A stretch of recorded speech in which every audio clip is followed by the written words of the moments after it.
కర్మ ప్రధానులుగా ఉంటూ కర్మకు ముఖ్యత్వమునిస్తూ కర్మ ద్వారా వాళ్ళు పుణ్యమును సంపాదించుకోవాలి లేక చిత్తమును శుద్ధి చేసుకోవాలనుకుంటే వాళ్లకు కర్మయోగ. మరొక పక్కన ఆత్మ అనాత్మ వివేకము కొంచెం ఉండి ఈ ఆత్మ అంటే ఏమిటి, అనాత్మ అంటే ఏమిటి, ఈ కర్మ నుంచి దాటి వెళ్ళేటువంటి అవకాశం ఏదైనా ఉన్నదా అని చింతించేటువంటి వివేకుల కోసం వాళ్ళని సాంఖ్యులు అంటారు. వాళ్ళ కోసం నేను జ్ఞానయోగము కూడా చెప్పాను.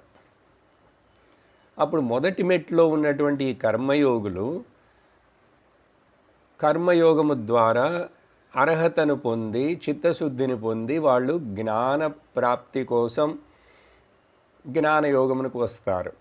ఇలా